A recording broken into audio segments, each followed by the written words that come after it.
Apparently left it at, Boris left it at your house or something or other. But that's a story, sadly, for another time. Thank you for watching. We're back at 7 p.m. tomorrow when we bring you all the fallout from tonight's seismic vote. Up next, an extended special programme of Piers Morgan Uncensored, where Piers will bring you that vote. You'll see me on it, you'll see Kate McCann on it, and, of course, the vote itself. Thank you for watching.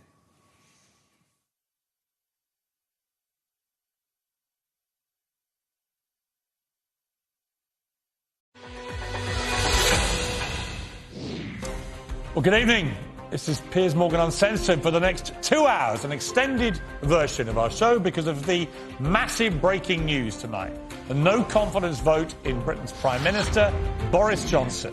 You're looking here at live footage from a helicopter over the Houses of Parliament, which tonight I can tell you are a hotbed of intrigue, gossip, backstabbing, malice, revenge, and just about everything else you could possibly wish for in a political bombshell moment. And if you go in even closer, you will see the windows of the 1922 committee room. This is where voting is probably just about finished now into the future of Boris Johnson. This is where 359 Conservative members of Parliament have filed in over the last 2 hours and cast their vote as to whether they have confidence in Boris or not. Though they include, by the way, Boris Johnson, who's had to go and decide whether he has confidence in himself as Prime Minister, which, given what he did, of course, with the EU referendum, where apparently he had a yes and a no plan, maybe he went in and wasn't sure till the last minute. Do I have confidence in myself?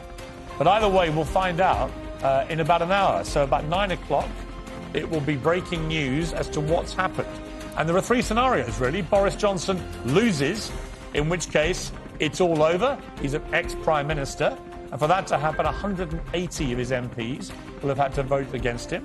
Or he's won comfortably with a stunning majority that no one's expecting, and he's safe for at least another year, because that's the time limit on when you can then go at him again if you're a rebel.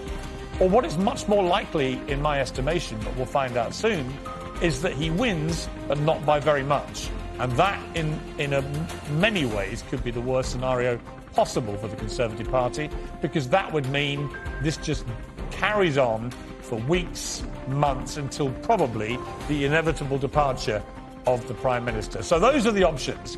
Let's go to talk to the political editor, Kate McCann, who's buried inside the bowels of the Palace in Westminster, and in London Bridge, presenter of the news desk, of course, Tom Newton-Dunn. Well, welcome to both of you. Look at you both almost shaking with excitement. Kate more than Tom, I have to say. Because it doesn't get much bigger than this, Kate, does it? We are literally now 58 minutes away from hearing whether Boris Johnson has survived this vote. Although my gut feeling, and correct me if you feel I'm wrong here, is it's likely that he has won the vote, but it may be he's not won it by a convincing enough majority to actually buy his safety. I think that's the real problem that Boris Johnson faces now, Piers, because even if he does win this vote, and his advisers today briefing us that just one vote is still a win, that's enough for them, the reality is that that just isn't true. And when you've got MPs like Deanna Davison coming out to say, I can't back Boris Johnson, I voted against him, that is a real problem, because that's not somebody who's a usual suspect. It's not somebody who you expect to hear that kind of thing from. And it shows you that there is a real division. There's some wavering. Some of that has crystallised over Partygate. Some of it goes a little bit further back than that.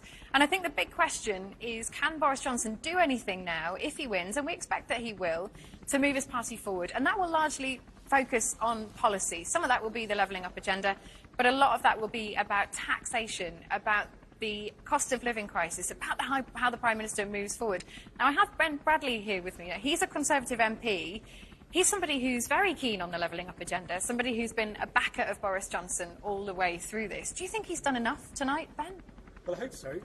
I would like to think that colleagues like Jenny, you mentioned there, other Red Wall colleagues would recognise where the votes came from in that 2019 election, because I think sometimes as MPs we maybe believe our own hype a little bit. A lot of those people in my constituency too were voting for Boris Johnson in that election, and a lot of them still will. We all get emails from constituents who feel very strongly, even in my own seat, 16,000 majority, there's still 15,000 people who have never and will never vote for me. So I think we sometimes need to recognise where those dissenting voices come from. The vast majority of people that I speak to in my constituency are very supportive and have said, don't you dare let him go. But there is a real division in the party, isn't there? And, you mentioned Deanna there. That does mean that this isn't just a split of the usual suspects. This is a split that runs quite deep. How is he going to bring people back together? Well, I think if you looked at Deanna's voting record over the last couple of years, she's been fairly consistently rebellious in some of these things, so not entirely a surprise. But I think there is a big job to do to bring us back together. We hope, and the PM certainly says he hopes, that you get through tonight and you draw a line and you move on. We'll see whether we're allowed to do that. But for the kind of agenda we want to see, that levelling up agenda that affects constituencies like mine, we've absolutely got to keep him, and we've got to make it happen. Ben Bradley there saying that the right answer is to keep the Prime Minister in position. He's hoping that the party can come back together, Piers, but I think it is a real difficult task, as you mentioned there. And that's what's going to be, well, so exciting for political journalists, not particularly for number 10 over the course of the next couple of weeks, trying to see if he can manage that task. What is the key number here, Kate, tonight? What are we looking for when this result gets announced in 55 minutes? What is the key figures you'll be looking at, thinking, right, he's survived? Obviously, we know if he's lost, but he survived, or the number of the majority is low enough for this to still be potentially terminal? It's a fantastic question, Piers, and it's one that nobody here agrees when you ask them the answer to it. I mean, Boris Johnson's own advisers say 180 is the number he needs to reach. That's when he's effectively won, 180 plus 1. That would be a win for them, that they would see that as a success. I have to say, I don't think anyone else would necessarily agree with that. They will be looking for far higher, maybe 220, 230, 240. When you start getting to 250, 260, that's quite high, that's quite ambitious. And I think what's happened this morning, there was a little bit of buoyancy from those around the Prime Minister saying, it'll be fine. I think there's a bit of self-doubt creeping in. And I know it's not particularly helpful for you or for anybody watching, but there is a growing sense that either Boris Johnson does much better than expected, and actually the quiet ones have gone his way, or all the quiet ones that we haven't heard come out on Twitter or make their views public, they go the opposite direction, and actually things are much, much worse than he expected. I think in that case, then this is clearly a real problem, even if he does win by just one vote. But actually, either way, a confidence vote in a Prime Minister is never a good thing, and it usually does spell the beginning of the end, even if it isn't immediate. So difficult either way, I think. And the truth is, a lot of those MPs are completely self-serving, treacherous little weasels who will be saying one thing in public and quietly going in and signing his death warrant. Well, look, your word's not mine, Piers, and poor Ben is still here. He can still hear what you're saying. But look, I'm not saying he's a weasel. I don't even know the guy. No, don't worry. I'll make sure he doesn't think that. But look, there are some cabinet ministers, I have to say, who've been out and about, milling around here behind me in Central Lobby throughout the day today, being very publicly supportive, saying the Prime Minister is the right man for the job. But behind the scenes, they have some real concerns. Some of them saying to me, look, I don't understand why he didn't do more over the weekend to try and shore up support for himself. He apparently didn't make very many phone calls, didn't really make much of an effort. Others saying, yeah, look, there is a really deep problem here. And of course, those in the cabinet, there will be some of them who think, maybe I could have a little tilt at this. So how many of them, when they got into that ballot box, of course, a secret vote, will have thought, maybe I'll just put my cross in the no confidence box and see what happens, unleash a little bit of chaos. The difficulty, I think, for Boris Johnson, and your question really does betray it, is that actually his relationship with his party is transactional. And that transaction, when it benefits them, it works. If it doesn't necessarily benefit them, and those by-elections are looming in the distance, if losses like that start to stack up, then that's a problem. And I think that's a big concern. Yeah, I think the big problem is they're looking at their own positions, their own jobs, their own seats, and they're trying to calculate, is this guy going to lose me my job? And if enough of them calculate, I think he might, bang, he's done. It's as ruthless as that. Kate, we'll be back to you a little later. I can see you're literally buzzing with excitement down there. And talking of buzzing with excitement, actually, it doesn't look that exciting, does it? This is Downing Street right now, covered with some old bunting from the weekend. Looks sort of ominously quiet, almost like a funeral pyre this evening, doesn't it? Very quiet, very sombre. A car has pulled up This could be anybody. This could get exciting. Who's this? No, it's an Uber driver. It's his evening pizza. We don't know who that is. But let's go to Lord Marland, who was a former minister, instrumental in the campaign to have Boris Johnson elected as Mayor of London. And you think that this shouldn't be happening at all, Lord Marland. Why is that? I think it's shocking. I mean, we have all these major issues going on in the world, and the last thing we need now is the Conservative Party self-destructing before our eyes with bitter argument and dispute, and throwing to the wind potentially a leader who's won them a massive majority. It's a complete disaster. I mean, he's also the only MPs Prime Minister that you have described. He's the only Prime Minister ever to have been served with a fine by the British police for breaking a law, and indeed it's one of his own laws. I mean, I just don't understand how any Conservative who believes in integrity and probity in high office could be comfortable with that fact. Well, no one's comfortable with it. In fact, it's a shocking thing. But on the other hand, I'm very comfortable with the way that he's led the world in terms of Ukraine. And by the way, Ukraine is being bombed at every moment. And, you know, he was on the telephone today to their leader, dealing with some very substantive issues. He's also had to deal with the COVID crisis. He's had COVID himself. He's had to deal with Brexit. He's had all manner of crises, which actually, by and large, he's handled extremely well. And of course, you quite rightly say, there is public disgust in the behaviour at Number 10, which isn't just him. It is all manner of civil servants and people who are meant to support them. And I feel actually quite sympathy for these civil servants because they've worked all round the clock during the COVID crisis. Well, you feel, sorry, just to clarify, you feel sympathy for them that they all broke the law, over 80 of them, including the boss? That they all broke their own COVID lockdown law? I don't. No.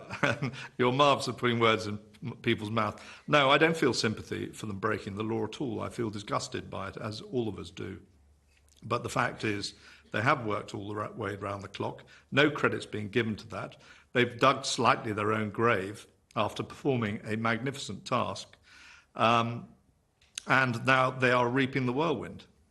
I mean, you make it sound like this was the inevitable consequence of their hard graft for the nation. Whereas I would argue that they systematically, in large numbers, broke the very laws that they had laid down for the public, which meant, for argument's sake, to give one illustration, that Her Majesty the Queen, whose reign we've just been celebrating for 4 days, had to spend the funeral of her long-time husband and rock, Prince Philip, on her own, because she felt a duty to obey these lockdown rules laid down by Downing Street. And then it turned out that there were not one, but two illegal parties in Downing Street the night before Philip's funeral. And that's, I think, what has incensed people, is that they look at all this, they look at the volume of parties, the volume of people working there who were fined by the police, they look at the Prime Minister being personally fined himself, and they've drawn the conclusion that they think this is brazen double standards and hypocrisy. And I want to play you the clip, just to remind you and the viewers, of what happened when Boris Johnson finally came face-to-face with the British public, many of whom are royalist, monarchist, likely Conservatives. This is what happened on Friday morning at St Paul's Cathedral.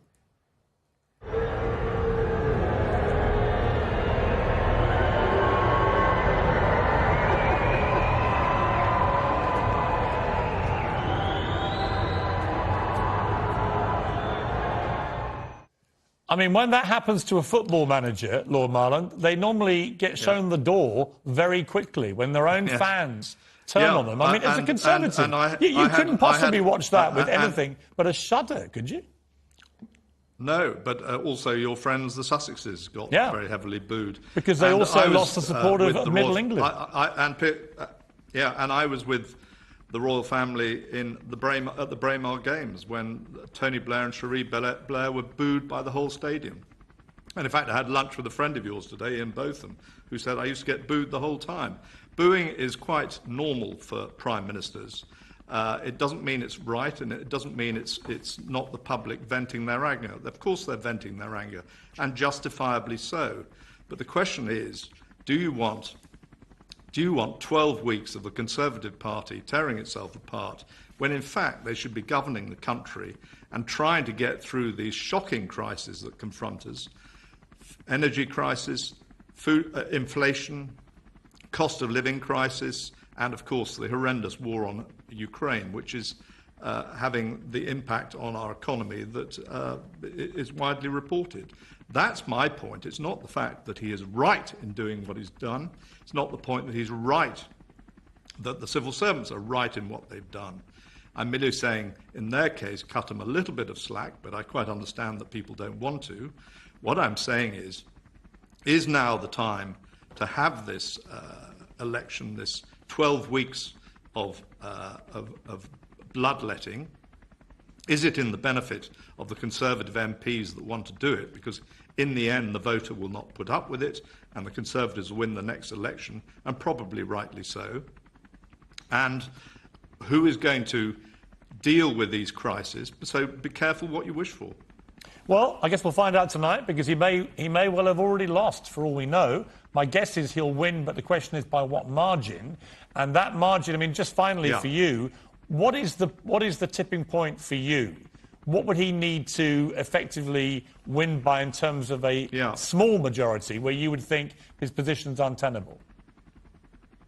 Well, I think history relates, and your reporter said it brilliantly earlier, that most prime ministers who have this vote of no confidence against them, they find it very difficult to manage the party thereafter. I'm not saying Boris can't, because he's got the energy and the vision, and actually he's got that X factor that the public like, and they forgive him for an awful lot.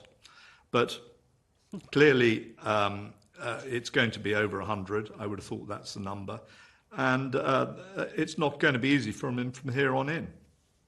Lord Marland, I appreciate you joining me. Thank you very much indeed. Thanks for having me on. Well, we've got Adam Bolton and Tom Newton-Dunn with us now.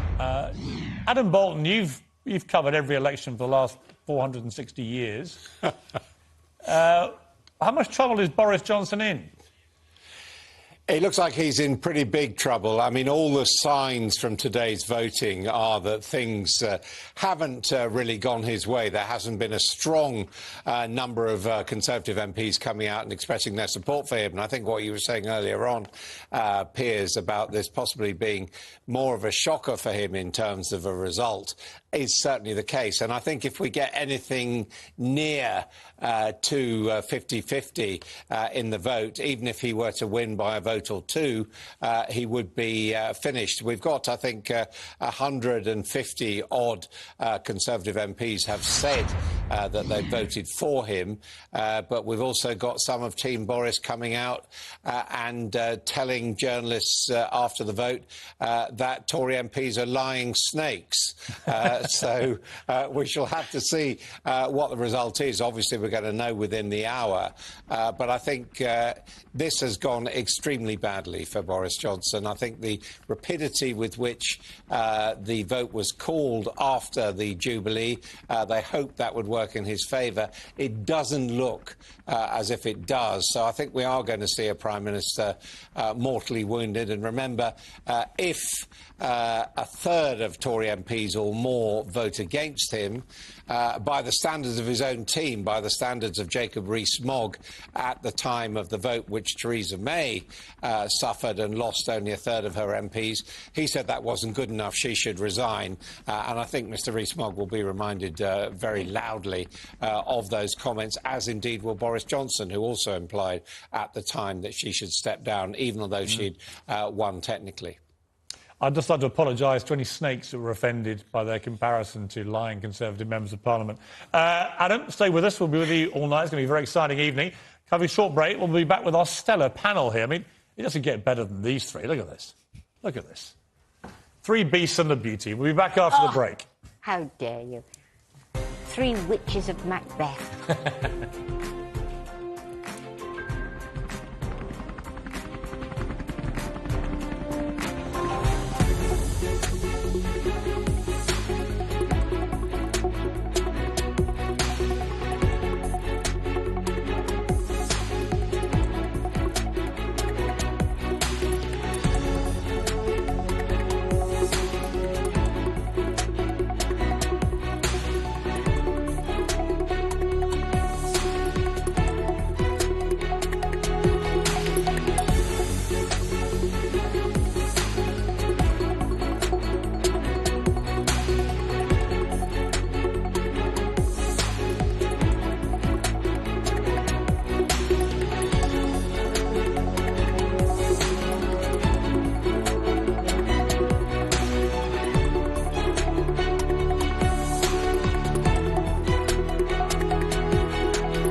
Welcome back to a special extended version of Piers Morgan Uncensored. I'm joined now by Tom Newton-Dunn on the news desk. Tom, I just want to talk to you about potential successes should Boris Johnson lose his job tonight or be forced out in the next few months. YouGov today, a new poll.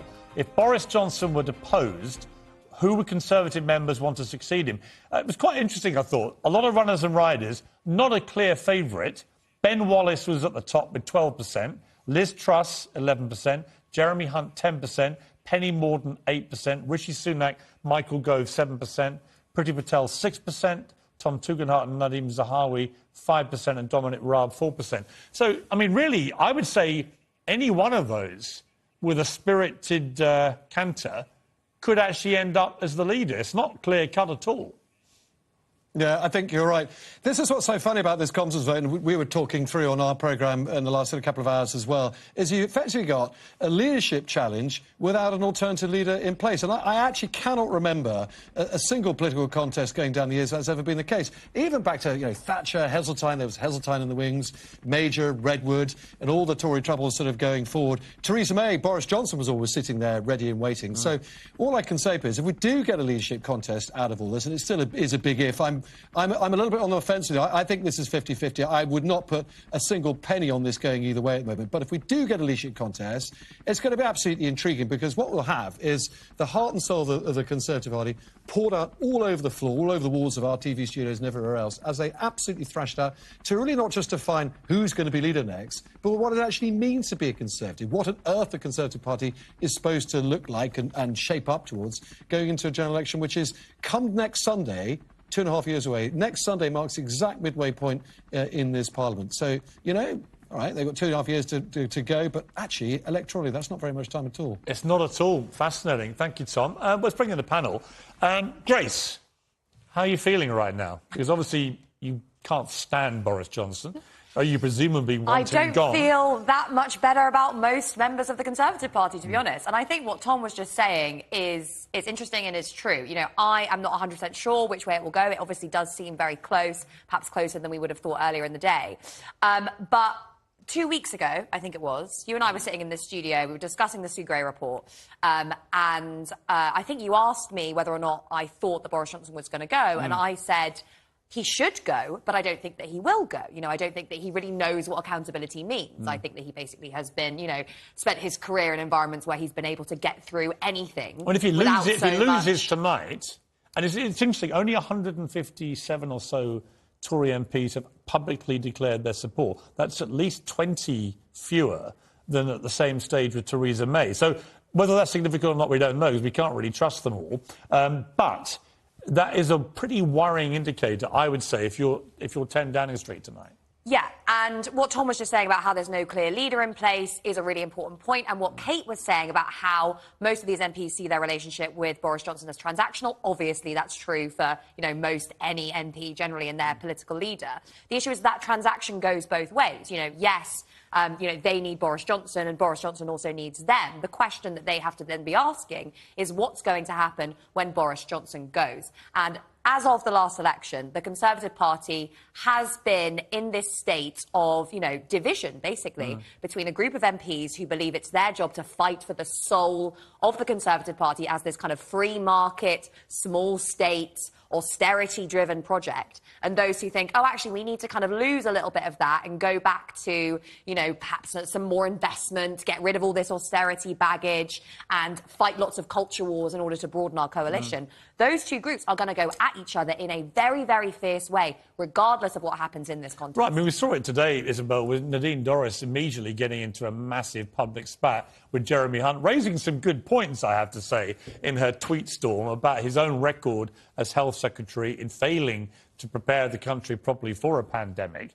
But it was open civil war erupting on social media, right at the heart of the Conservative Party.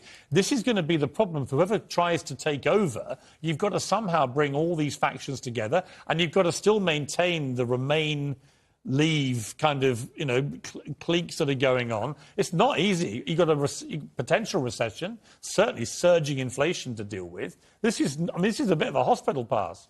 It almost always is, though, isn't Right. it? I mean, you mentioned the Brexit thing, which we all wished that we'd kind of left behind. But you're absolutely right. That is now going to become a real problem. We've already seen one of Boris Johnson's greatest critics, Tobias Ellwood, runs the Defence Select Committee, reopening the question of whether or not the UK should rejoin the single market. Now, I thought his timing on that was a little bit dangerous, given his agenda is to remove Boris. Don't now bring in the Brexit thing, because it allows Downing Street to try to argue that, this is all a big plot to unravel Brexit.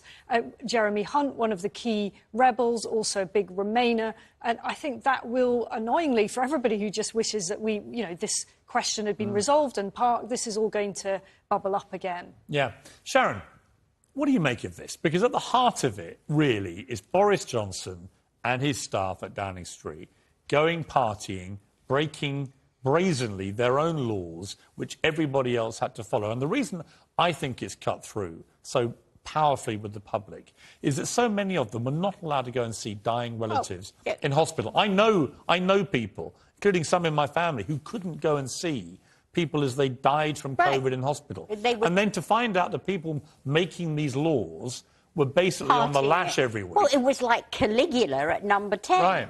Right. Puking, throwing wine up the wall. God only knows what was going on. But the thing is, he lied.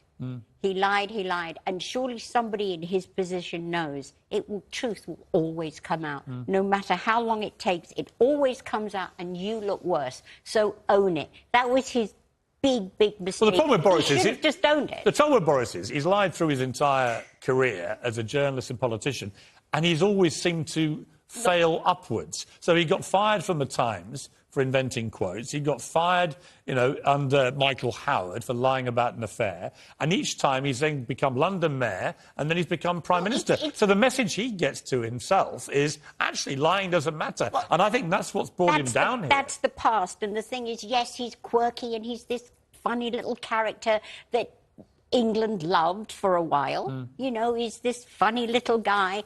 But the thing is, the guy has no vision. What's the vision of the Conservative Party? Where's it going? And does he have any... What's his long-term Also, call me old-fashioned, but don't we also want integrity in our Prime Ministers? Well, of course we do, but come on, we're living in the real world here. Everybody... Is it too much to ask? Yes, everybody lies. Everybody does what they have to do for power.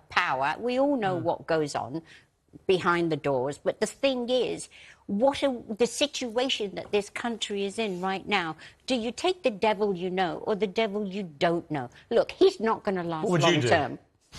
I would keep that nutter in. No, I would. I would keep him in until...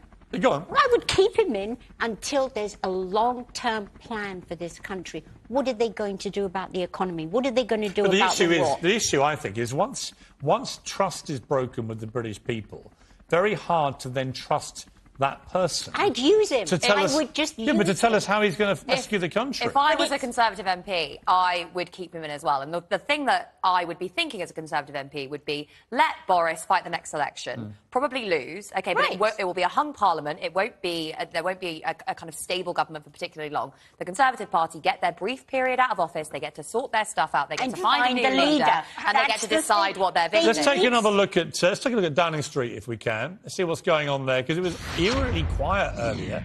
It's still pretty quiet. I guess they're all waiting, aren't they, for this earthquake to erupt in about 30 minutes. That's when we're expecting the result from Sir Graham Brady, who's the chair of the 1922 committee. We now believe that all the votes have been cast, and we know from when Theresa May went through this, it takes about an hour to count them and then to prepare the results. Here's Downing Street from above. Still nothing happening. It's like a weirdly eerie, oddly, no partying. Can you notice? There's no one out there on the lash tonight, is there? No partying with the Prime Minister. We're going to have a little break, come back and talk briefly about the Platinum Jubilee, which now already seems a distant memory of national unity and joy and celebration. Didn't take Boris long to ruin that either. We'll talk about that after the break. We're continuing breaking news coverage from this dramatic night for British politics.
This is Talk TV.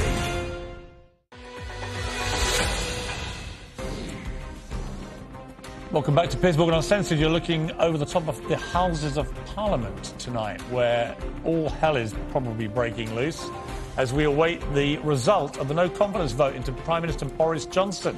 I'm rejoined by Talk TV's international editor, Isabel Oakeshott, socialist author Grace Bakley, and the Talk's host, Sharon Osbourne. My mother's just texted me.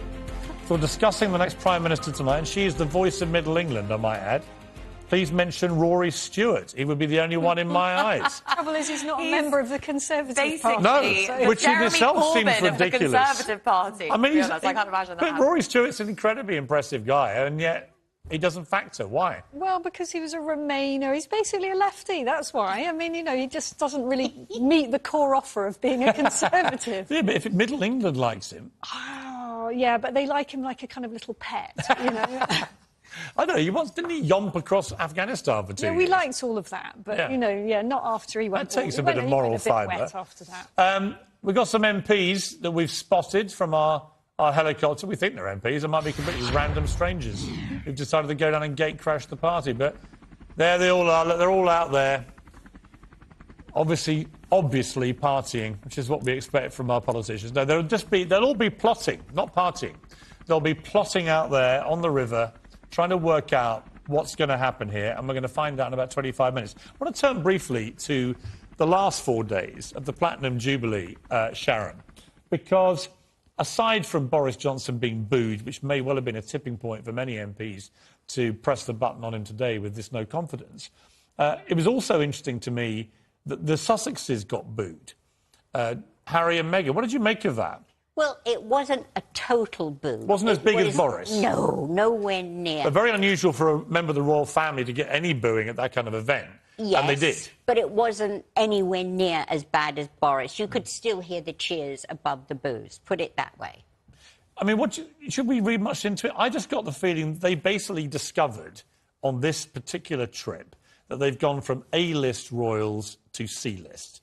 And that's how the royal family are now going to treat them. They won't be on the balcony, they won't be at the top events, and they can come and go if they want, but they're no longer going to be working A-list important royals. No, they have lost their importance. They don't mean anything. The country wasn't that overjoyed. I didn't hear many people go, this is amazing. I don't think the country really cares very much. They didn't. And the thing that I must say is the country didn't react one way or the other. It was, oh, they're here, OK.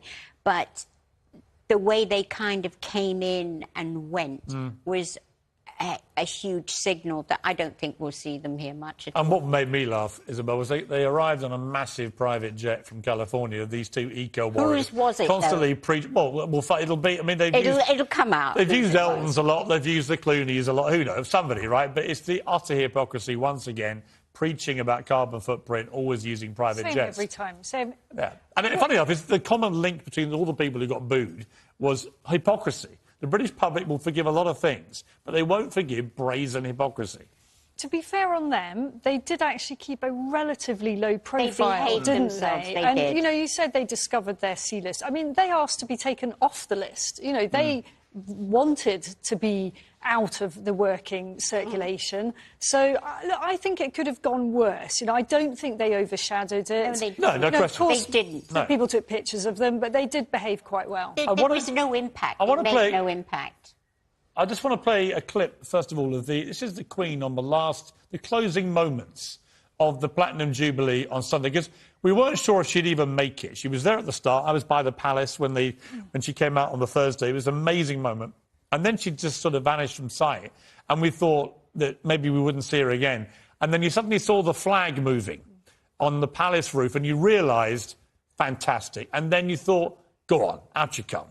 And out came the star of the show, the star of any show she's ever at. And she came out, and I just thought, if we can listen to a bit of the sound here, I just thought this was so moving. It gives you goosebumps. It really does. You don't like it.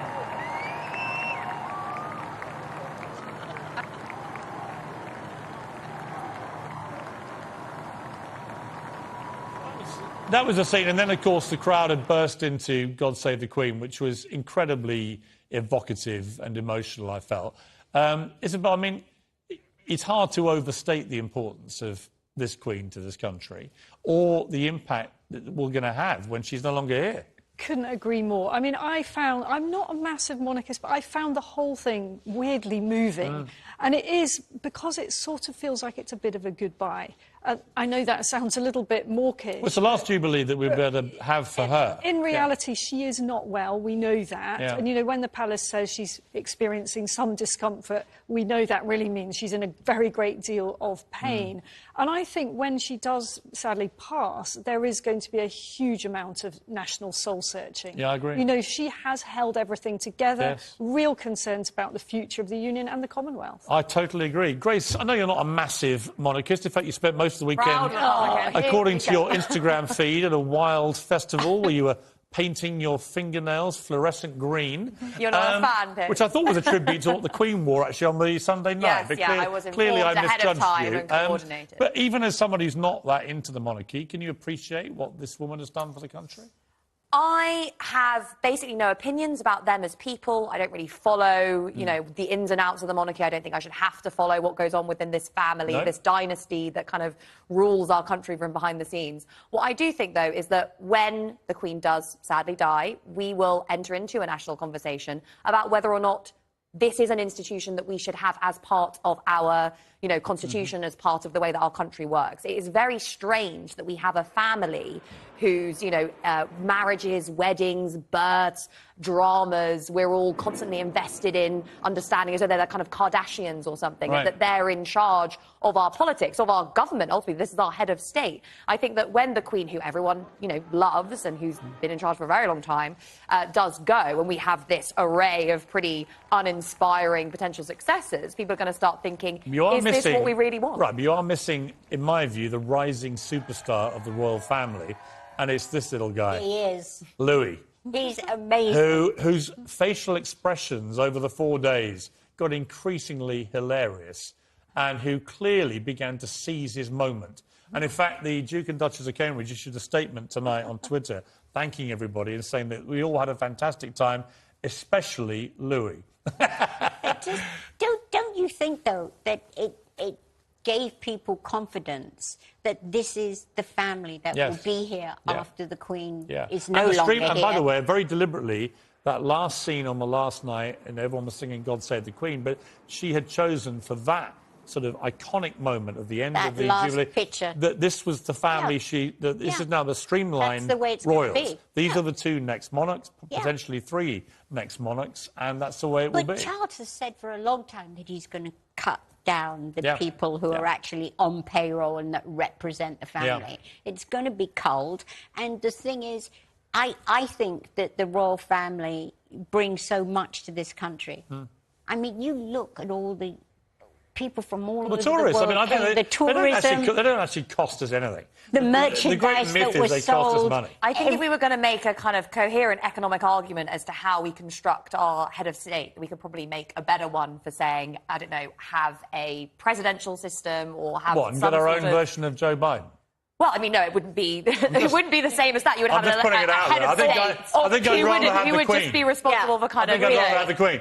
We've got to hold her there for the moment, panel. But the Sun's political editor Harry Cole joins me now live from the heartland of Westminster. Harry, good evening to you. What's going on? Do you know the answer yet?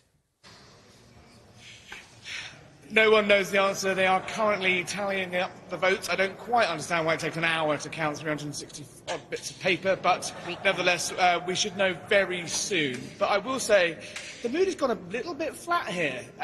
Some of those Prime Minister supporters who are looking chirpier this afternoon are looking a little bit glum right now. Whether that means they are, expecting bad news, or whether they are just exhausted after a day hammering the phones, remains to be seen. And Harry, for you, what is the tipping point number where if he was to win the vote but get such a small majority, he would really be in terminal trouble?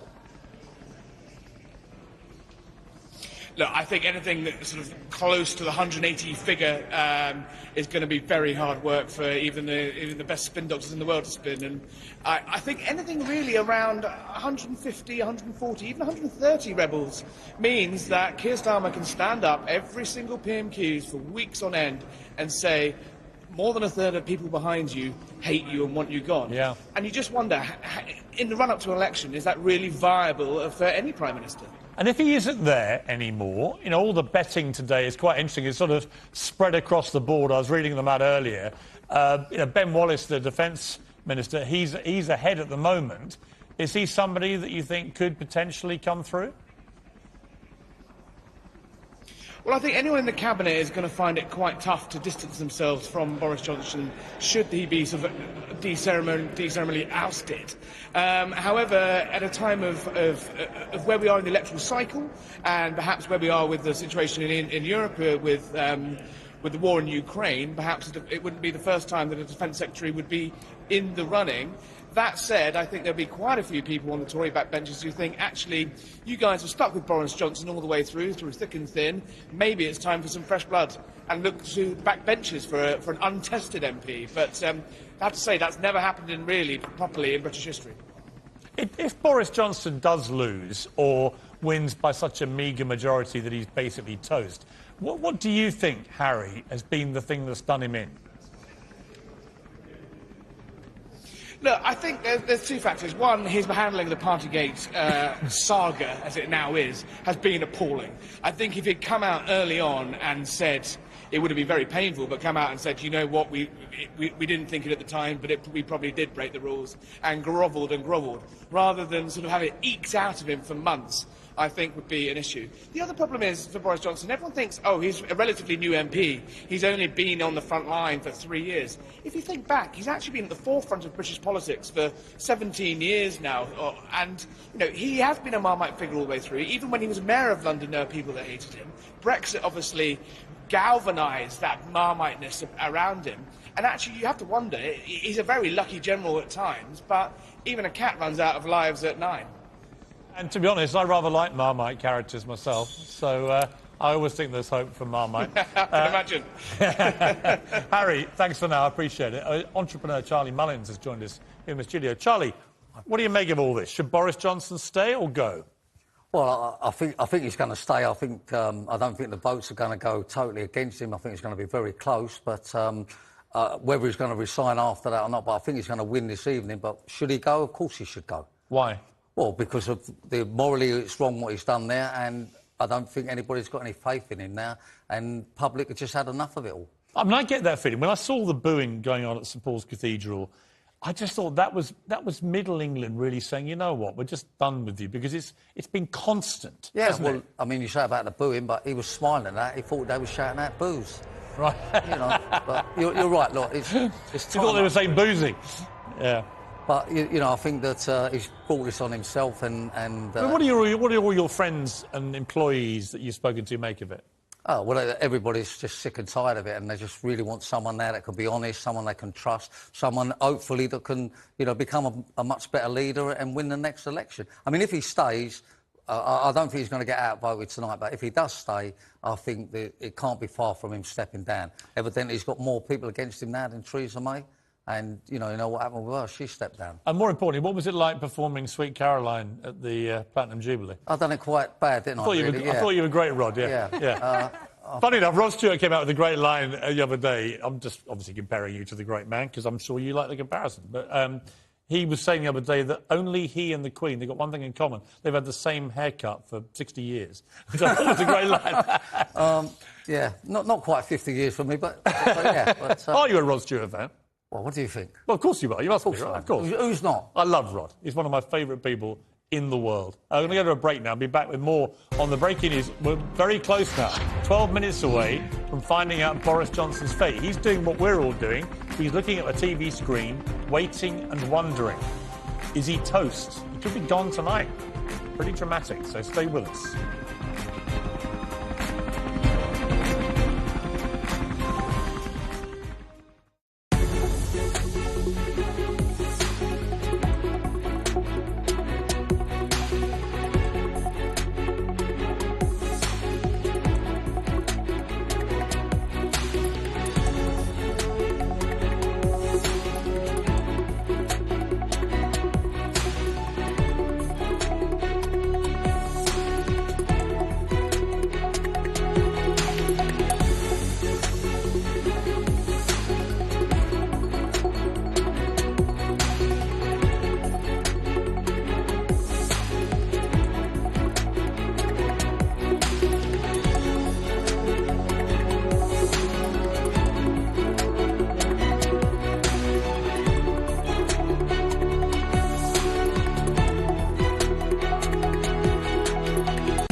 Well, welcome back to Piers Morgan Uncensored. This is inside the 1922 committee room. This is where it's all happening tonight. The 359 Conservative MPs have now registered their vote as to whether they have confidence in Boris Johnson. That number includes Boris Johnson himself, who had to decide whether he had confidence in himself. We're joined now by Piers Cable, former leader of Liberal Democrats. Great to see you. Thanks, Piers. Looking, I have to say, extremely rested, tanned, full of energy. Yeah. Is that what happens after you stop being a leader? Yeah, retirement and all that. Yeah.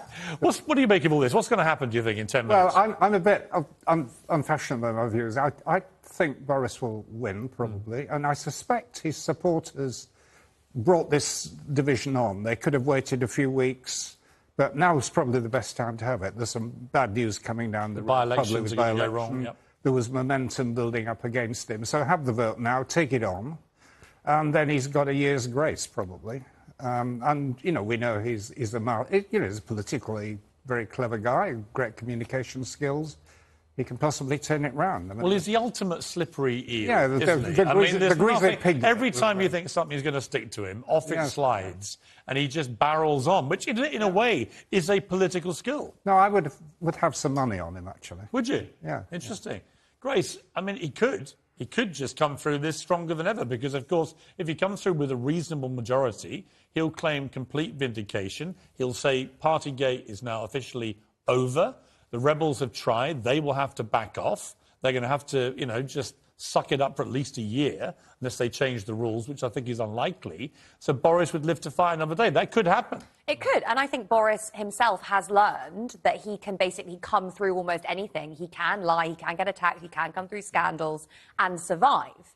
I think partly that probably stems back to his upbringing. You don't go to Eton and Oxbridge and come through the British establishment without knowing a little something about how to kind of come through scandals. But I also think it is just the fact that he has come through so many now. He seemed able to lie throughout his career. He seemed able to... I mean, really, if you look back over the last several years of the Conservative Party, of this government, it's not just been the Partygate scandal. We've had the Greensill scandal, which, in my opinion, was far, far worse. It exposed kind of corruption at the heart of the British state. You had all this stuff about his wallpapers. You had everything that was going on during the pandemic. You've got now the massive cost of living crisis, which really should be what we're talking about. And he has just been able to basically cast all of this off and consistently... You basically start culture wars, throw, news stories onto the table, throw dead meat to journalists and say, let's fight about something rather than talking about the issues that matter. And it could work again. Isabel, I mean, is he basically our version of Donald Trump now, where truth isn't that important to his political success because people factor in that he's, that he's pretty loose and free with it? Well, that's sort of what Sharon was saying earlier, but I think there's scales of lying, isn't there? And, this man is a pathological liar, and at some point I think the voters become repelled by that. On the issue of the rules, the possibility of them being changed, that's not as distant as you might think. There are elections coming up for the 1922 committee. They actually have it in their gift to change the rules. So that year that he's supposedly safe for, come September, that might not look quite so secure. Well, let's go to Talk TV's political editor, Kate McCann again. Kate, we're literally maybe 4 or 5 minutes away now from getting this result. Are you getting any more feeling about where it may go, or are we all literally in the dark here? Well, everybody is literally in the dark because the only person who knows is Sir Graham Brady, who's the chair of the 1922 committee. My understanding is that he was going to drop the Prime Minister a line just before he announces that result at 9 o'clock so the PM can be aware of exactly what's happening. I think it's fair to say, as Harry was saying to you just before, Piers, it's fairly jittery here. Things have got a bit louder. People have started to come to camera points to react to that vote. But, Number 10 sources saying that the reaction of Deanna Davison, we were talking about her earlier on, the Red Wall MP who's said tonight that she is going to vote against the Prime Minister, she's going to vote no confidence, that was a bit of a wobbly moment, that has worried them slightly. They are now very concerned about what other MPs might do, other so-called quiet MPs who haven't been as public about their views. They thought they could rely on her. Clearly they couldn't. There may well be more the same. They're saying, for what it's worth, that a two-thirds result, so two-thirds of the party backing the Prime Minister, would be a pretty good result for them, but also admitting behind the scenes that anything lower than that, any less than 2/3 of MPs backing the Prime Minister is going to look very difficult indeed. I think there are wild ranges when it comes to how this is going to play out for him, but anything 150, 180 is starting to look quite tricky. I mean, I've got Vince Cable here. He's very bullish on Boris. He's said that he'd put money on him surviving and thriving. Well, look, I think that's probably fair. I think Vince Cable's probably right. The Prime Minister may well win this vote, and he may well go on to move forward as the leader of the Conservative Party as the Prime Minister. But I think there is a question now about whether this is the beginning of the end, because remember, those two by-elections loom. They are not far away. The promise he made today to his MPs in the 1922 committee, I'm a winner, I can do this again. If you back me, better times are still to come. Well, if they lose those two by-elections, that's going to look very difficult. And we've been talking all day long about the fact the 1922 committee rules say if he wins this vote tonight, he's safe for a year. Well, I wouldn't bet money on that, because the 1922 committee earlier this year discussed changing the rules so you could have two votes, one every 6 months. They could well do that if they want to, because, as I say, it's convention, not rules. Vince Cable, I mean, you're a betting man and you would bet that he will survive this and carry on.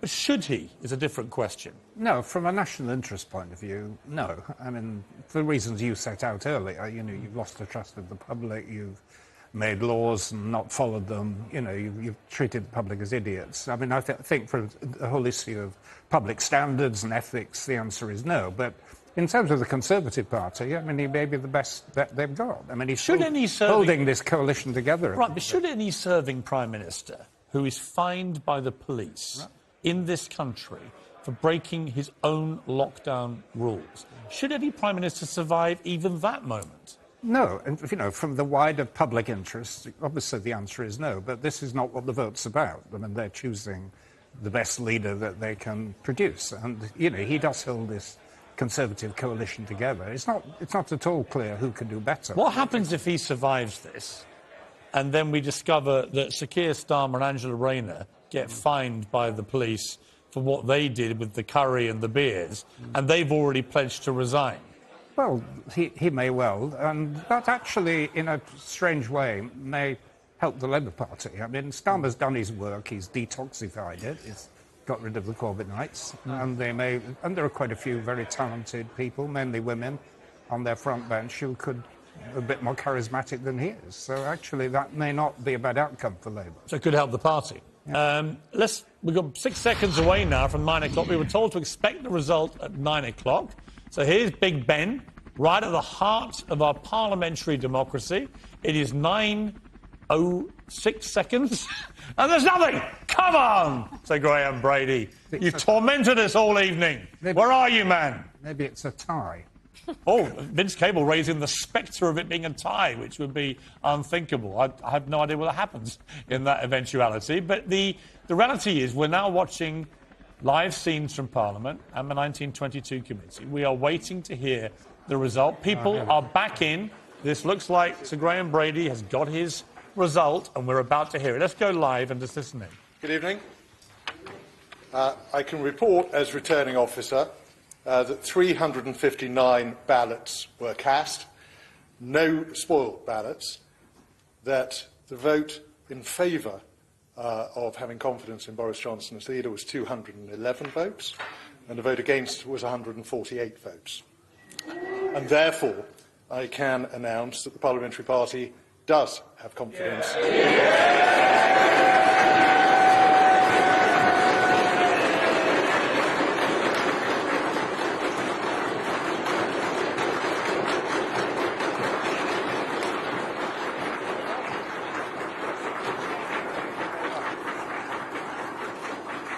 Well, there's the result. It's 211 in favour of Boris Johnson, but 148 Conservative MPs voted against their own Prime Minister tonight, which I would say is an incredibly high number. Let's go to Adam Bolton. Adam, your take on that result? Well, that's 58% of the votes in favour of Boris Johnson. So that clearly is just a little bit better than Mrs Thatcher when she was forced out on 55%. But it's considerably worse than Theresa May, who got 66% of the votes cast. And remember, Jacob Rees-Mogg, the Cabinet Minister now, said then that that was not a vote of confidence, that she should resign. It's also less than John Major got. So this is a bad result for Boris Johnson. Of course, he lives to fight another day, and he probably, of his predecessors, Thatcher, Major or May, is more inclined to try and fight it out. But obviously 148 is bad news. I mean, we were hearing earlier on from the Boris Johnson camp that they were hoping to keep the number of rebel MPs below 100. Well, they've failed by a factor of 50% on that. So what happens next? It looks like Mr Johnson will struggle on. It looks like there's going to be this issue of what happens to Keir Starmer and Angela Rayner. If they resign, that will clearly put pressure on him, given his own behaviour. Then we could have those by-elections, and if he loses both of those, Conservative MPs will appear to have gambled on a loser. And of course, at the end of this, if he's still there once the Standards Committee has looked into this, there's the whole question of whether he lied to Parliament. So it looks to me as if we're going to get the continuing agony of Boris Johnson, and it does seem to me that with a third of his party not backing him, more than a third of his party not backing him, 40% in fact, that, he is heading towards a very difficult few months, and it's very unlikely that he'll be able to move on and concentrate on all that government business his loyalists keep on telling us about, but he will stay. Right. Let's just for recap then. So 359 Conservative members of Parliament voted tonight and have voted confidence in the Prime Minister. Here's the result from Sir Graham Brady. I can report as returning officer that 359 ballots were cast, no spoiled ballots, that the vote in favour of having confidence in Boris Johnson as leader was 211 votes, and the vote against was 148 votes. And therefore, I can announce that the Parliamentary Party does have confidence.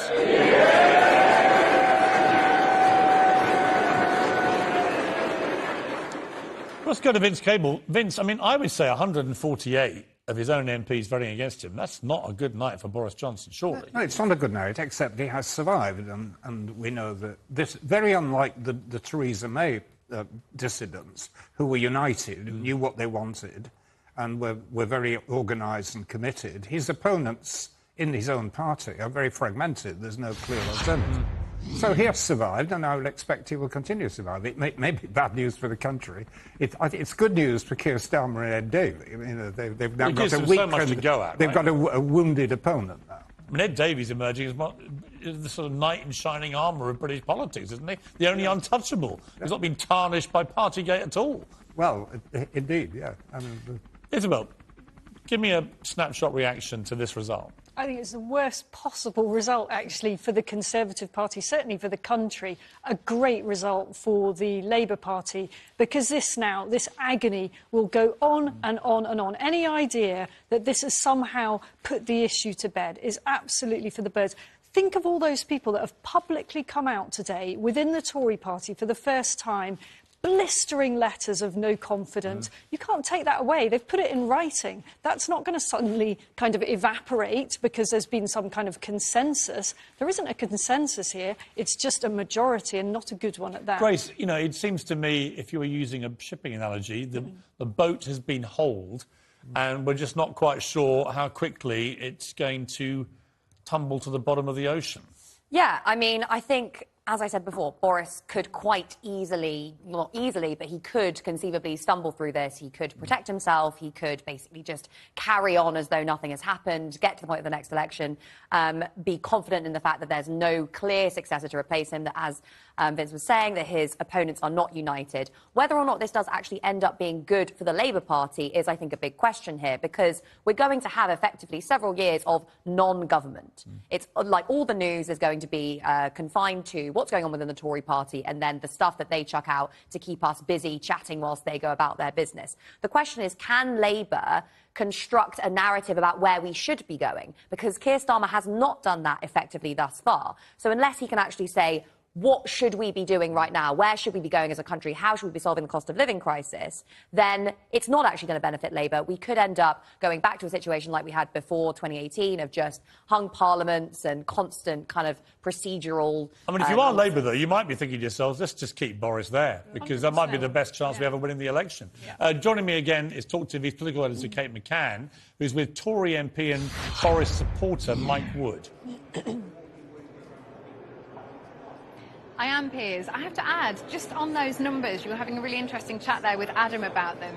Remember, there were around 174 people on the payroll, so who were essentially paid or had an advantage to backing Boris Johnson. If you take a look at those numbers with the number who have eventually supported him, that only is around 35 additional. Now, that's not great for the party. So, as you say, let's ask Mike Wood about that, because he is here with me. Mike, you obviously do support the Prime Minister. You can't be very happy with these numbers, are you? Well, I think I said beforehand that I thought that anything more than 210 would be a solid result. 211 is obviously in line with that. It's a majority. The party rules say that in order to replace a leader, you need a majority voting to have no confidence. Instead, it's a clear majority saying that they have confidence in Boris Johnson to remain leader of the Conservative Party. And now he does need to get back to focusing on those important issues facing the country and the world at the moment. It's a pretty whopping number, though. It's well over a third, higher than most people expected. The party were saying this morning they wanted to keep it under 100 rebels. They haven't managed that by a long shot. How on earth is Boris Johnson going to bring people back together now? Well, Kate, you were here at the time of the last leadership election. You remember on that fifth ballot, when it was blindingly obvious that Boris Johnson was going to be in the final two, he still only got 51% of Conservative MPs. He got 160 Conservative MPs voting for him in that fifth ballot at a time when he was clearly going to be in the final two. So he's built, there's a further 51 who've supported him tonight. But on that's top not of the a great numbers that record, backed is him it? in the If the Prime leadership Minister election. says that he's had a good pandemic, he's made all the big calls right, it's not really great to only have added that number of MPs, and when over a third of your own party still think he's the wrong man for the job. Well, no, I think it's clearly over half have voted that they want him to remain as leader of the Conservative Party and as Prime Minister. There are really big issues facing the country at the moment that go well beyond some of the issues that have obviously been raised over the last few weeks. We need the Prime Minister to be supporting people with the cost of living, as he has been doing. We need him to be continuing to lead the Western world in resisting Russian aggression in Ukraine, and we need him to be focusing on helping our businesses, our schools and our NHS to rebuild after the COVID pandemic. That's the important work. All the things that we were elected to do in December 2019, we need to build on that progress, remind people why they voted for a Conservative government with a clear majority, and I know that Boris Johnson is the best leader of the Conservative Party to deliver on that and the best person to lead the country going forward. Mike Wood, thank you very much. There you go, Piers. That's the argument of Conservative MPs tonight. Mike Wood at PPS there. Now, producer Victoria is just going to nip in and get Anne-Marie Trevelyan, who is the Trade Secretary, mic'd up. So if you want to have a quick chat to her, because what's really interesting now is this number of MPs, this scale that was above what the party was really hoping to see, 148. That means that the next couple of days and the next couple of weeks are going to be really difficult for the Prime Minister. We saw a hint of that today. He was talking in the 1922 committee about a potential announcement on tax cuts, about focusing on policy going forward. But I think things are going to get very difficult for him now. And Anne-Marie Trevelyan joins us here. Anne-Marie Trevelyan, you are the Trade Secretary. You're in Boris Johnson's cabinet. How does it feel tonight to know that that many of your own MPs don't support him? So I'm glad that we are the other side of the vote. I know that the Prime Minister spent all day listening to those colleagues who had those concerns, and he will have heard from them where those areas of policy were that they feel he needs to focus on. And as you say, there are some really big areas of policy that we want to drive forwards, both in the energy revolution, infrastructure investment, really importantly, tackling the cost of living crisis and making sure that we bring forward policies that make a difference to all our constituents day in, day out. There is so much to do. Obviously, we were elected on a very broad manifesto in 2019, the challenges of COVID and the emergency situation that we had to deal with. And the Prime Minister led not only the UK in delivering a vaccine, but the world in finding solutions, demonstrating that he has that incredible capacity to push through in really hard situations. I know that tomorrow morning he will be drawing together all those thoughts and really putting forward a package of measures and policy direction which are going to help the UK really move forwards at pace. I'm really excited about it. So does that mean tax cuts next week then?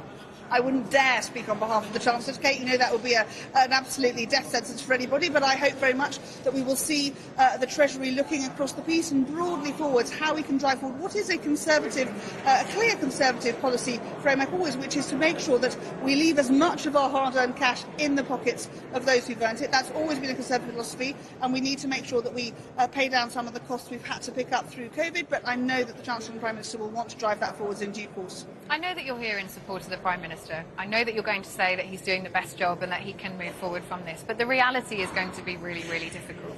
Do you honestly believe that Boris Johnson can bring this fractured party back together and fight the next election? Yes, I really do, because he has always demonstrated that when we're in really difficult circumstances where there are many, many competing forces, he has an extraordinary clarity, he has an ambition, he has a bold perspective, and he has a confidence in the British people, which is reciprocated from them. And I know that going forwards now, this is passed, this vote is passed, he will want to pick all that up and drive forwards, make sure that we are delivering for all those who voted for us back in 2019. Anne-Marie Trevelyan, thank you so much for joining us tonight. Pleasure.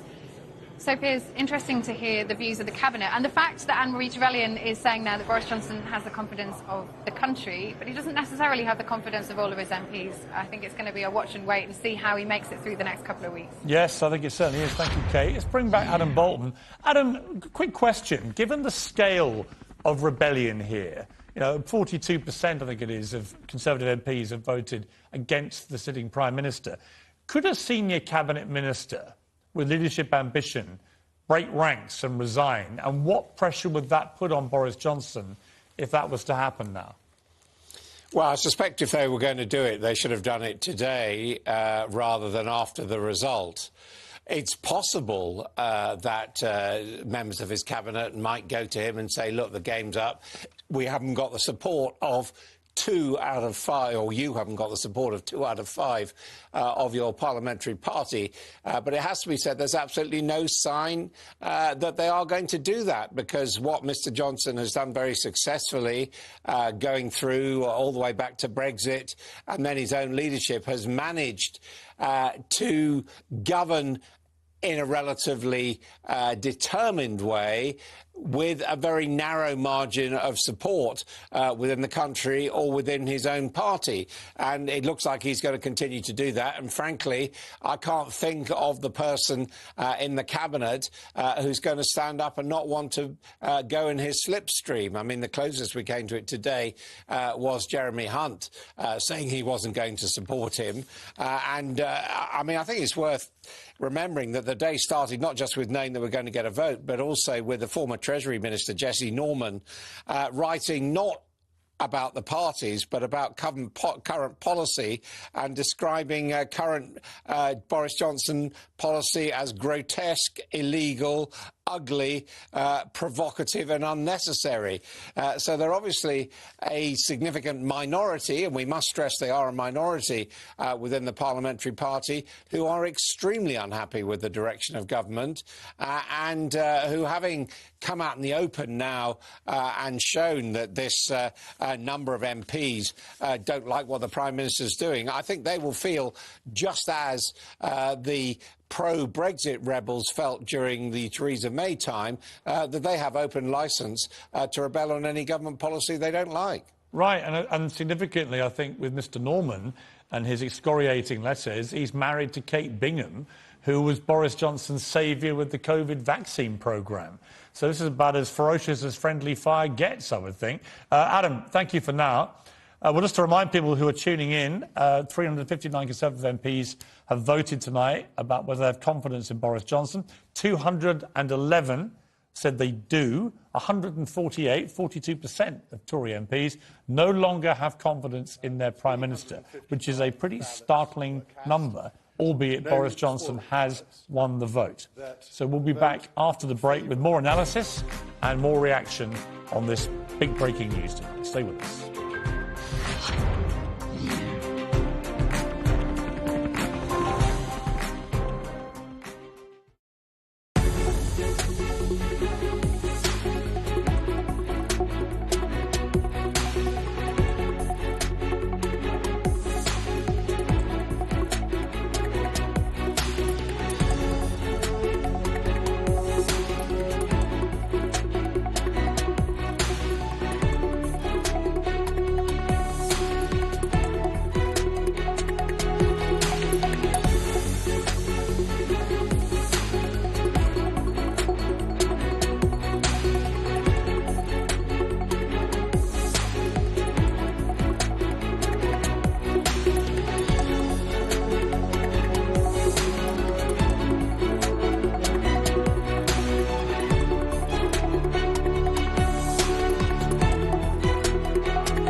Well, welcome back to Piers Morgan Uncensored, an extended version of the show tonight to cover the big breaking news on Boris Johnson and this vote of no confidence. Well, it turned out there was a vote of confidence in him, but not as big a vote as he would have liked. So here's the result.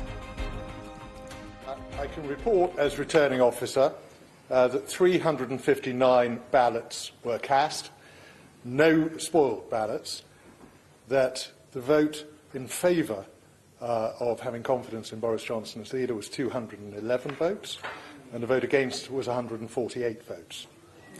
And therefore, I can announce that the Parliamentary Party does have confidence.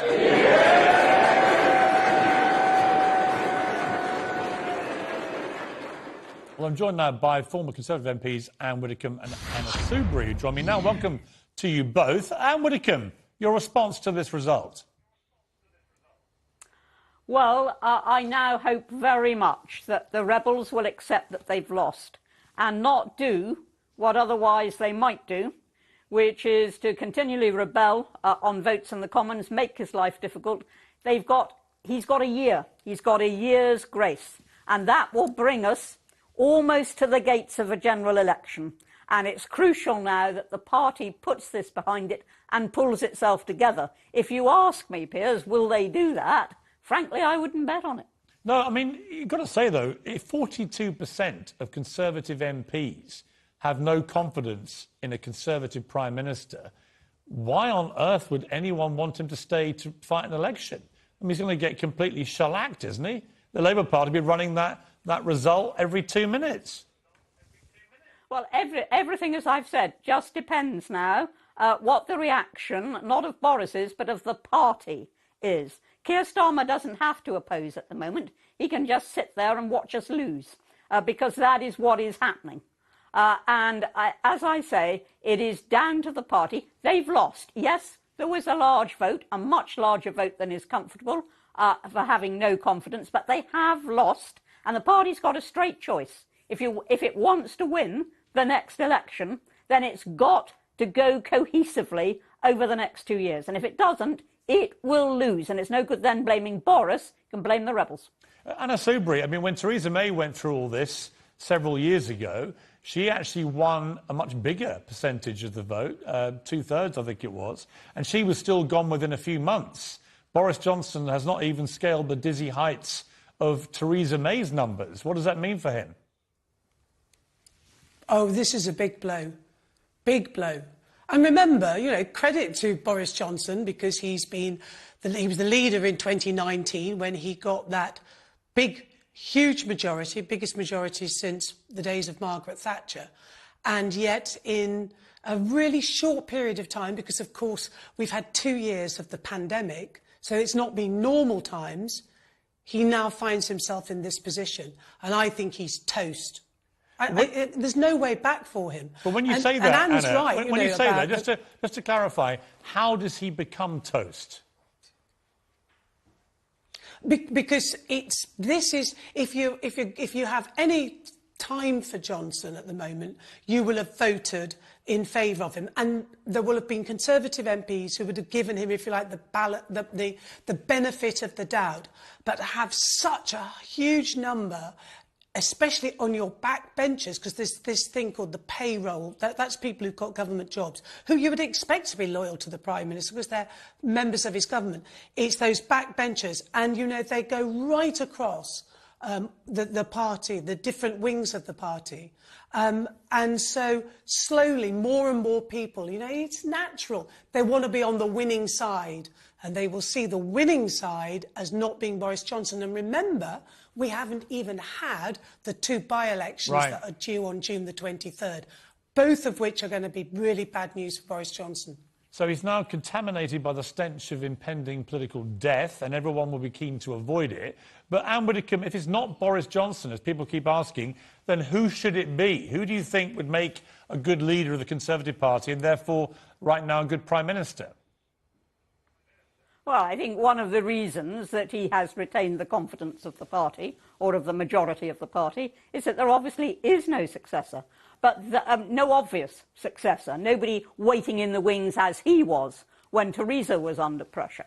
But as I say, there are 2 ways to lose the election. One is to actually just fall apart, which is what is going to happen if they go down the Anna Soubry course and just make his life difficult. If they fall apart, they will lose the election. The other way to lose it is quite simply to have the wrong leader at the wrong time. And as far as the party is concerned now, it's got to decide that it's got to make Boris the right leader. They're only there because he was the right leader. He still can be, but he's got to get a grip, Piers. He's got to get a grip, not only on the party, on Downing Street, on his operation, on just the shambolic nature of his approach. The trouble is, None I of interviewed what's him. happened was necessary. Here's the trouble, and I'll come to Anna on this. I mean, I interviewed him for GQ years ago, and I said to him, Boris, he wasn't even London Mayor then. I said, look, I always tell people who think you're just a buffoon that beneath the buffoon exterior lies a brilliant, calculating, ambitious political mind. And he looked at me and he said, Well, Piers, you really must consider the possibility that lurking beneath the buffoon exterior is a complete buffoon. And the trouble is, I think, for Boris Johnson, is the buffoon act. I think a lot of people are sick of it because they're suffering financial hardship. They see the hypocrisy over the party gate, and they're just like, you know what? I'm just done with having a buffoon, a guy who lies, you know, every day of his life. No one can trust him, and you can kind of skate through a political career like that when times are good. But when times are hard, like they are now, I just think it's unsustainable. Well, the fact is he's got the confidence of the Sorry, majority of the party, and I'm and sorry, as I say, the party has a choice. both your names begin with the same 3 letters. I'm going to go to Anna Soubry on that one to avoid confusion, and then come back to you, Anne Widdecombe. What? Piers, what can I say? Because you're absolutely right. And look, I'm not involved in politics anymore. I don't live in London. I live in the East Midlands, which is where I was born and bred. And seriously, genuinely, people are feeling exactly what you've just said. They're just sick and tired of Boris Johnson. And it's all well and good for people like Anne Widdecombe to say, oh, he needs to change this. The problem is Boris Johnson. If the Conservatives want, which they don't, to lose the next election, keep Boris Johnson. If they want to win the next general election, the only hope they have is that they get rid of Boris Johnson. But I agree with Anne, the alternatives are pretty ghastly too. What a mess the Tory party's got itself into.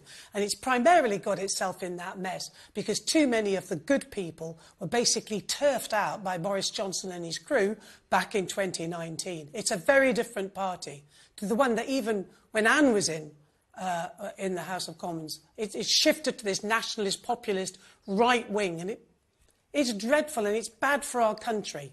All right, final word to Anne Widdecombe. Yes, there is a choice now.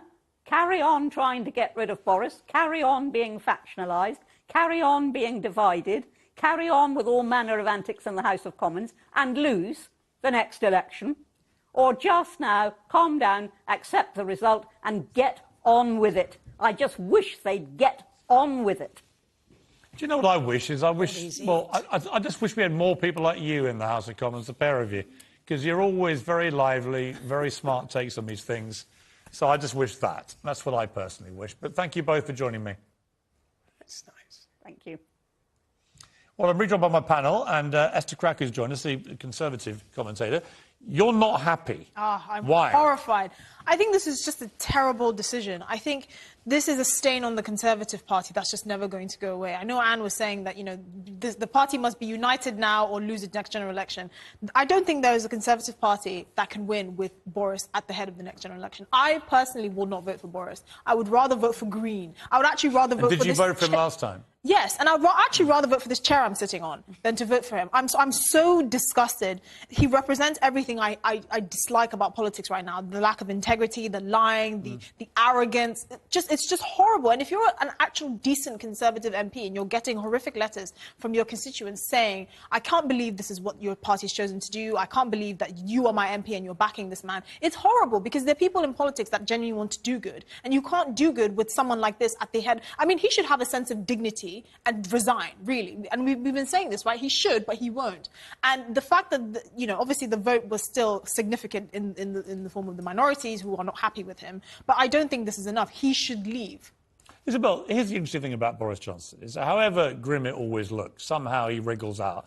You know, my oldest son's been tweeting away in the last 2 hours, jubilant that he's won, loves Boris because he ended lockdown before most other countries, you know, at the end of this last year. Thinks that we've got this completely overblown. He's a great character and we should all be queuing up to thank him. I mean, you are a very special family, Piers, and full of unique characters. Needless to say, I don't agree with him, but it's yeah. interesting. But I think a lot of young people have... I mean, the polls today showed there's a generational issue about Boris. Young people find him a bit of a laugh and don't really care about Partygate, probably because most of them are breaking the rules themselves. And then you get everyone over 50 who was abiding by the rules pretty much, who made a lot of sacrifices, maybe couldn't see dying friends and relatives, who really feel very strongly about it. Well, I mean, under 50s don't tend to particularly vote Conservative, so I'm not sure how much their sort of ambivalence is going to really work in favour of the Tory party anyway. I mean, I watched, Esther, what you said there play out at an event on the Isle of Wight over the weekend, which is in theory, a very Tory constituency, a big, safe seat for the sitting MP. And I watched a live audience in front of a recorded programme. The hostility towards Boris Johnson was spilling over into hostility to the sitting MP, who, on the face of it, has done nothing to deserve that. And that is what they're going to continue to get. And that's why this is not going to go away, because I don't think that voters are suddenly going to say, this is all fine now, you know, let's all pull together. I suspect that Boris Johnson will try and do a reshuffle pretty soon. One has been looming for a while. He will try to regain his authority by moving the pack around a bit. Will it work? Not but necessarily. aren't you getting even sick of people saying that the country doesn't really care about this, we want to move on? How dare you tell this country what we care about? Yeah. This is a man who locked us down, who told us we couldn't leave our houses to do certain things. We weren't able to go to weddings, we weren't able to see dying relatives, and he blatantly broke those rules himself. And we're being told that we don't actually care about that. That's obscenely offensive. That's what it ridiculous. means is you don't care that politicians put laws on the rest of us and then completely ignore them. If you don't care about that, I'm not sure what you do care about. Yeah. You basically don't care about the rule of law. But funny enough, I interviewed the recently deposed Prime Minister of Pakistan, Imran Khan, today, and had a long interview with him, which we'll air later in the week. But what was really interesting was he blames corruption in Pakistani politics for what happened to him and how he got unfairly done in. He's going to obviously try again, I think, to get his power base back. But he was very interesting about the rule of law in the UK and the system that we have for holding politicians accountable.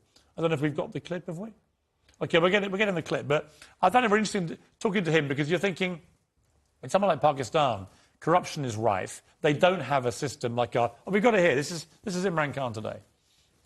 Prime Minister having a drinks get-together after work would not even have made news here. In one way, this is one thing which I feel that the reason why British parliamentary system works, whereas apart from non-Anglo-Saxon countries, it doesn't work because of the very high level of moral standards you expect from your leadership. In Pakistan, the vote of no confidence against me, which took place, the whole country knew that the going rate to buy my parliamentarians was $1 million. Unless we raise our level of morality to what you have in Britain, parliamentary democracy will not work. I thought it was really interesting. We're going to come back after the break, and Grace, I'll just pick up on what Imran Khan said there. You're watching extended breaking news coverage of the Boris Johnson no confidence vote. Turns out that some MPs have confidence in him, and some of his MPs don't. So he's won, but it may be a Pyrrhic victory. Stay with us until after the break.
This is Talk TV.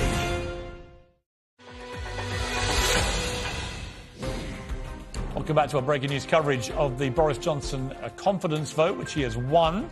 359 Conservative MPs voted, 211 voted to have confidence in him continuing as Prime Minister. 148, a large number, voted against it. But he has survived. And joining me now is SNP's Westminster leader, Ian Blackford. Mr. Blackford, your response to this vote? My heavens, Piers, I have to say I'm astonished at the scale of the rebellion against the Prime Minister. 148 MPs, a far worse result than, for example, Margaret Thatcher faced when she faced her difficulties, or Theresa May faced. And when you think about it, this is a Prime Minister that can now only count on the support of 1/3 of the members of the House of Commons. You know, I think anybody else in the position that Boris Johnson is in today would recognise that the game is up. He's lost the moral authority to lead. He's lost the support of a sizable percentage of his own party. He doesn't have the support of the House of Commons.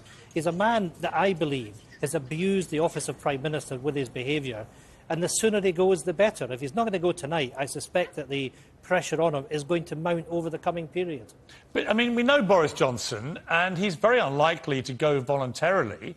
And the mechanism for removing him has now been attempted, and he would argue has failed. The rebels have tried, they didn't get enough. He's won, he lives to fight another day. How will the system stop him continuing? Well, first and foremost, Piers, when you've got a situation, I mean, you and I understand how important loyalty to the leader is in a parliamentary party. But when you've got more than 40% of your own colleagues are prepared to vote against you, that is not a good look. This is going to make it extremely difficult for him to command the support and trust of his own party, never mind the House of Commons. It's a lame duck Prime Minister, and one that we know is going to face very challenging circumstances in by-elections in the weeks to come. So this is not going to go away. The Tory party will have to find its own mechanism. But of course we have the Privileges Committee as well. I believe that the Prime Minister has not just lied to the House, he's broken the ministerial code, and we'll have to wait and see what happens. But this is not over. There are many hurdles for the Prime Minister to get through. We all know that he has had an ability to escape the clutches of those seeking to hold him to account, but in the end, this will end in the removal and the failure of Boris Johnson's premiership. I mean, give me an honest answer, Mr. Blackford. Is it at the stage now where you'd almost rather keep him in his position because he's so damaged? No. I understand why you say that. I understand why many people would say that, Piers. But at the end of the day, I think this man is a disgrace to the office that he holds. Yeah, I get the point that some people would argue that for us electorally he's an asset. But I believe that this man is damaging our democracy to such an extent. It's in nobody's interest to keep him in power. When you've got a Prime Minister that broke the law, the first Prime Minister in history, everything that's gone on with his behaviour, and his behaviour will not change. He treats Downing Street, he treats Parliament as a personal plaything. We should be talking about what's happening with the cost of living crisis. We should be talking about Ukraine. But it always comes back to this man, Boris Johnson. Ian Blackford, thank you very much for joining me. Thank you, Piers. Well, we have a reaction now from Sir Keir Starmer. He's the leader of the Labour Opposition Party. This evening, the Conservative Party had a decision to make, to show some backbone or to back Boris Johnson.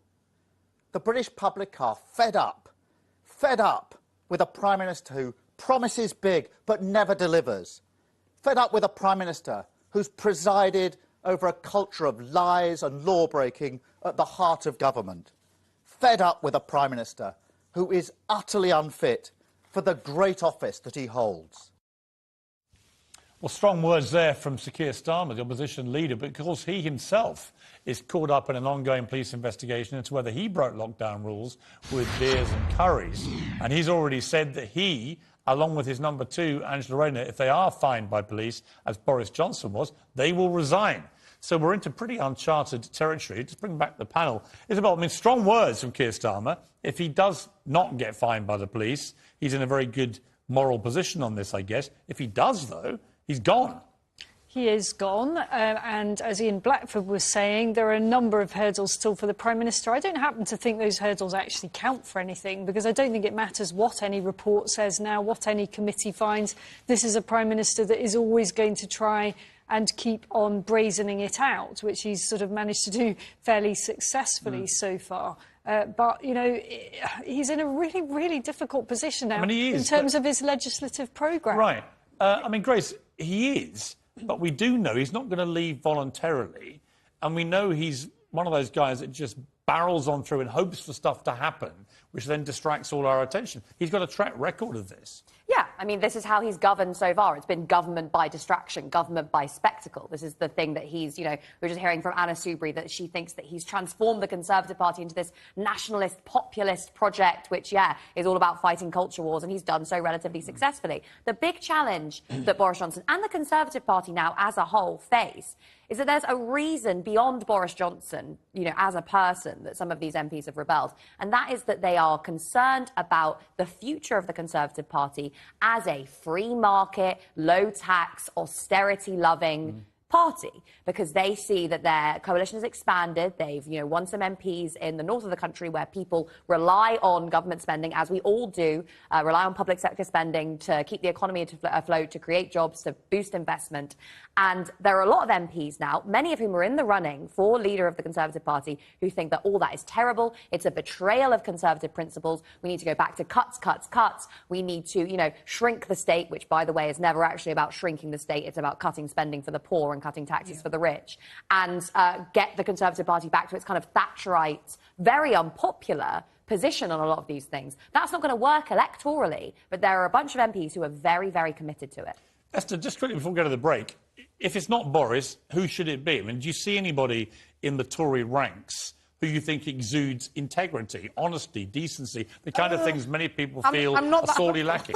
I'm not that hopeful, but, you know, the standard is so low. I mean, the bar is in hell, right? So I think, like, literally Cucumber would have more integrity than Boris at this point. I don't really buy the excuse that there's no one else. Find someone else, right? Find anyone else and put them through the ranks, because you cannot have this man. I mean, I see Ben Wallace, for example, or Tom Tugendhat, people like this. I personally want Penny Mordaunt. Well, Penny Mordaunt maybe as well. I listen to people like that, and I think I hear people who appear to have integrity. I don't know enough about them to really assess it, but I don't think this option, there's no one out there who can restore trust. I don't think it's true. I think the bigger issue is not just a single person. It's about the party and the principles that underpin the party and the vision for the party. The current Conservative Party has no vision. It's not very conservative. Most of their current MPs wouldn't even fit into Blair's government, right, because they'd be too left-wing. So, I mean, there's literally... And you're not wrong. This is the interesting thing, though, because we've got this idea that, OK, so there's free marketeers who want to go back to austerity, basically, and that's... There's a battle for the soul of the party. That would be an interesting, actually, political discussion to have. We've got to leave it there for the break. We'll be back with a statement from Boris Johnson, and also the Shadow Justice Secretary, David Lammy, will be here live after the break, so stay with us.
Well, you can get Downing Street Live here. I'm joined by the Shadow Foreign Secretary, David Lammy. Mr. Lammy, thank you for joining me. Boris Johnson's calling this a very positive result, very inclusive result. Time to move on from Partygate. It was all the media's fault for overspinning it, etc. Your response? I mean, come on, Piers. He's done worse than Margaret Thatcher did in 1990, worse than John Major did in 1995, worse than Theresa May in 2018. All of those prime ministers went on to lose office. Yes, they staggered on, wounded, badly wounded. He's deeply wounded, deeply fought. Most of his backbenchers are not with him. That's what these numbers demonstrate. How can you go on to properly govern a country in a time of a cost of living crisis, huge rising inflation, real concern across the country? How can you do that realistically? I think everyone knows the game is up. Unfortunately, the Conservatives should have taken the mantle and got rid of him tonight. They haven't done that, and so he limps on, but badly wounded at a time when the country desperately needs proper leadership. We could be in an extraordinary position where your own leader and deputy leader end up being fined by the police for the beer Currygate night, and they've already announced if that happens, they will resign. But Boris Johnson, who's already been fined by the police, carries on. Well, look, this isn't a question of integrity. It's a question of being trustworthy. We've been raising this in the Labour Party for months and months, precisely because the electorate, when we knock on their doors, have been saying they don't trust this guy for his rule-breaking. How are they now meant to trust him to fix the economy and solve the cost of living crisis that we've got? Of course they don't trust him. Keir has been absolutely clear that of course he would resign if he received a fine. I've got to say, as a lawyer, I've looked very closely at the evidence. I've spoken to other lawyers. He's not going to be fined. I don't actually think this should have been reinvestigated in the first place, but there we go. He's been clear about where he stands in the ground. Whatever you say about him, his integrity is beyond reproach. What we've got here is a Prime Minister, and people can't believe him. And that's the fundamental problem. Whatever you thought of Margaret Thatcher, whatever you thought of David Cameron, whatever you thought of John Major, there wasn't this essential question of trust and lying in office. That's the test that Boris Johnson has consistently not met, and that's why his backbenchers have deserted him tonight. I mean, in a way, I've asked this question a few times in the last few minutes, but does Labour even want Boris Johnson to leave Downing Street now, given how damaged he is? It's not the fact that 148 of his own MPs have lost confidence in him, one of the best vote winners you could possibly wish for. Well, look, you might say that, Piers, and I understand why you might say that, but in a sense, I think this is beyond the partisan issue now. It's way beyond that. It's this fundamental question of trust and integrity in office. I've got the great privilege of being Shadow Foreign Secretary. In the last few weeks, I've been in Australia, New Zealand, I've been in Washington. And look, people consistently raising the integrity of this guy. What's going on? They've seen the rule breaking. You know, they've seen his vacillations over a period of time. The breaking up rules like the Northern Ireland it's damaging. It's damaging for our image publicly out there in the world. That's why we need to move on with a new Prime Minister, and the Conservatives really should have got rid of him tonight. David Lammy, thank you very much for joining me. Thank you. Well, in his statement, Boris Johnson says it's a convincing result, a decisive result, and what it means is that as a government we can move on and focus on stuff that actually matters to people. I'm grateful to colleagues, I'm grateful for the support they've given me, and of course I understand that what we need to do now is come together as a government, as a party, and that's exactly what we can now do. Well, Isabel Oakeshott, your reaction to Boris Johnson's jubilance tonight? I was dreading his statement. It was always going to be those words, wasn't it? It's cringe. I can't, honestly, it's just, I want to wince at all of those words because none of them are true. And, you know, he knows that, doesn't he? I was just thinking when we were listening to David Lammy there of a scenario under which Keir Starmer did have to resign, has he actually said he wouldn't rerun? I don't know what the Labour rules are on that, Grace. Maybe Good question. Well, I mean, he quite clearly could rerun, unless he decides to use that opportunity, or people decide to use that opportunity to try and change the membership rules again, or the voting It's more rules the again pressure for the it leadership. would then I wouldn't be potentially surprised. put on the Conservative Party, Yeah. wouldn't it? If you had a leader of the opposition and his deputy potentially resigning on a point of integrity. And then restanding, it would be... Well, maybe, but that would I mean- be the best thing that could happen to the Labour Party, because if anything, there would be a party of integrity. The Conservatives can't even say that now. So because they've potentially, actually, Keir Starmer standing down and Boris Johnson standing down at the same time would be a very good thing for the Labour Party. It would actually also allow us to do what Boris Johnson has allegedly said he wants us to do, which is focus on the issues that matter, rather than going back and forth about who's dead, who's alive, who stabbed who in the back. We could have a genuine conversation about how to tackle the cost of living crisis in this country, which is actually what people, I think, up and down the country are most concerned about. We're literally seeing people unable to heat their homes, unable to pay for food, and we've got this clown in office diverting attention away from those struggles. So maybe that is what we need, because clearly the leader of the country doesn't have an answer to those problems. And to be honest, at this point in time, I don't have confidence that the leader of the Labour Party has the answers that we need. I want you either. all to have confidence now in your predicting skills. Oh, God. I want to know who who thinks Boris Johnson will still be Prime Minister and Tory leader by September, when the Tory party conference takes place. Isabel? Yeah, I think he will be, but not into the next election. Grace? I think he will be, and I potentially think that he'll be fighting the next election. I think he'll be gone before the end of this year. You do? Yeah, absolutely. I've got a feeling he might be. If not, you will see me at Downing Street, be like, get out of here! Well, I think what may happen, You and me I think both. that you've got to remember the double whammy of two by-elections on the same day is quite unusual. Yeah. And if the polls are right and the Tories get completely taken out in both of those by-elections, that would put a lot more heat on him than there already is already. I think you have to remember that this is bigger than Boris Johnson. As I've said multiple times today, this is an ideological question that the Conservative Party has to resolve, and fundamentally, they can't resolve it while they're in government. I think that's an issue.